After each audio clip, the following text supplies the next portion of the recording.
ఓం గం గణపతయ నమః శ్రీమాత్రే నమః శ్రీ వారాహిదేవ్యై నమో నమః. ఓం శ్రీ కార్తీక దామోదరాయ నమః. Welcome to our YouTube channel Chagantipati talks. Karthika Puranam 26వ అధ్యాయము. దూర్వాసుడు శ్రీహరిని శరణువేడుట, శ్రీహరి హితబోధ. ఈ విధముగా అత్రి మహాముని అగస్త్యునితో దూర్వాసుని కోపం వల్ల కలిగిన ప్రమాదంను తెలిపి వృత్తాంతంను ఇట్లు తెలియజేశాను. ఆ విధముగా ముక్కోపి అయిన దూర్వాసుడు భూలోకము, భువర్లోకము, పాతాళలోకము, సత్యలోకము అన్నీ తిరిగి అన్ని లోకములోనూ తనను రక్షించేవారు లేకపోవటుచే వైకుంఠమందున్న మహావిష్ణువు కడకు వెళ్ళి, వాసుదేవ, జగన్నాథ, శరణాగత రక్షణ బిరుదాంకిత రక్షింపుము, నీ భక్తుడైన అంబరీషునకు కీడు చేయదలచి నేను బ్రాహ్మణుగాను ముక్కోపినై మహాపరాధం చేసి తిని. నీవు బ్రాహ్మణ ప్రియుడవు. బ్రాహ్మణుడైన భృగుమహర్షిని నీ యూరముపై తన్ని నన్ను సహించితివి. ఆ కాలిగురుతు నేటికీని నీ వక్షస్థలమందు ఉన్నది. ప్రశాంత మనస్కుడివై అతనిని రక్షించినట్లే కోపంతో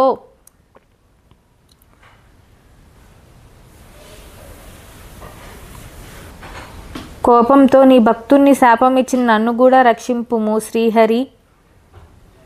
నీ చక్రాయుధమును నన్ను జంపవచ్చుచున్నది. దూర్వాసుడు శ్రీమన్నారాయణ్ణి పరిపరి విధముల ప్రార్థించెను. ఈ విధముగా దూర్వాసుడు అహంకారమును వదిలి తనను ప్రార్థించుట చూసి శ్రీహరి చిరునవ్వు నవ్వి, దూర్వాస, నీ మాటల యథార్థములు, నీ వంటి తపోధనులు నాకత్యంత ప్రియులు.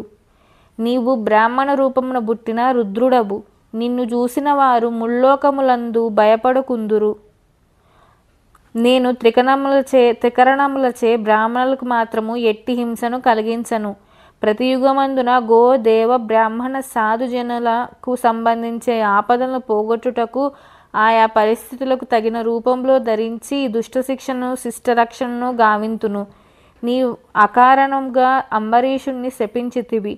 నేను శత్రువుకైనను మనోవాక్కాయములందు కూడా కీడు తలపెట్టను. ఈ ప్రపంచమందు గల ప్రాణి సమూహము నా రూపమే గాన జూతును. అంబరీషుడు ధర్మయుక్తముగా ప్రజాపాలన చేయుచుండెను. కానీ అటువంటి నా భక్తుణ్ణి నీవు అనేక విధముల దూషించితివి. నీ ఎడమ పాదముతో తన్నితివి.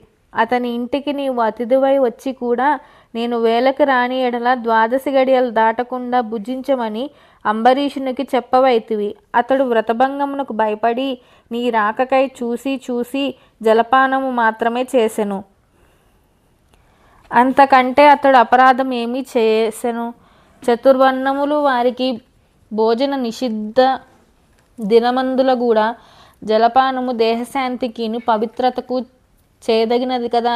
జలపానం ఉనర్చిన అంత మాత్రాన నా భక్తుని దూషించి శపించితివి. అతడు వ్రతభంగమునకు భయపడి జలపానం చేసినాడు, కానీ నిన్ను అవమానించుటకు చేయలేదే. నీవు మండిపడుచున్న బతిమాలి నిన్ను శాంతింపజేయ చూచెను. ఎంత బతిమాలినను నీవు శాంతింపనందువలన నన్ను శరణు వేడను. నేనప్పుడు రాజు హృదయంలో ప్రవేశించినాను. నీ శాప ఫలము 10 జన్మలలో అనుభవించుదునని పలికిన వాడను నేనే. అతడు నీ వలన భయముచే నన్ను శరణు వేడుచుండెను, కానీ తన దేహము తాను తెలుసుకొని స్థితిలో లేడు. నీ శాపమును అతడు వినలేదు. అంబరీషుడు నా భక్తకోటిలో శ్రేష్ఠుడు, నిరపరాధి, దయాశాలి, ధర్మతత్పరుడు. అటువంటి వాణిని అకారణముగా దూషించితివి. అతనిని నిష్కారణముగా శపించితివి. విచారింపవలదు. ఆ శాపములను లోకోపకారమునకై నేనే అనుభవింతును. ఆ దెటులనిన నీ శాపంలోనిది మొదటి జన్మ మత్స్య జన్మ. నేను ఈ కల్పమున మనువును రక్షించు నిమిత్తము సోమకుడును రాక్షసుని జంపుటకు మత్స్యరూపమెత్తుదును. మరికొంత కాలమునకు దేవదానుల క్షీరసాగరమును మదించుటకు మందర పర్వతమును కవ్వముగా చేయుదురు. ఆ పర్వతము నీటిలో మునగకుండా కూర్మరూపమున నా వీపున మోయదును. వరాహ జన్మమెత్తి హిరణ్యాక్షుని వధింతును.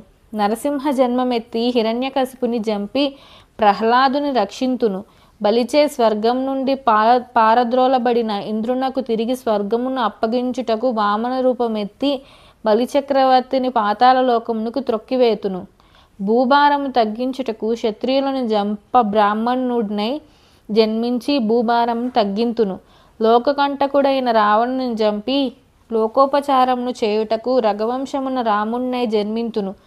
పిదప యదువంశమున శ్రీకృష్ణునిగాను, కలియుగమున బుద్ధుడుగాను, కలియుగాంతమున విష్ణుచిత్తుడను విప్రుని అంట కల్కి అను పేరున జన్మించి అశ్వారూఢుండనై పరిభ్రమించుచు బ్రహ్మదేశులను అందరినీ మట్టుబెట్టుదును.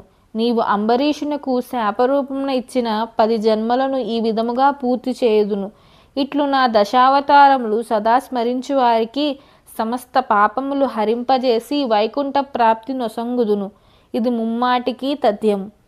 షడ్వింశోధ్యాయము 26వ రోజు పారాయణం సమాప్తం. Please subscribe our channel. Thank you.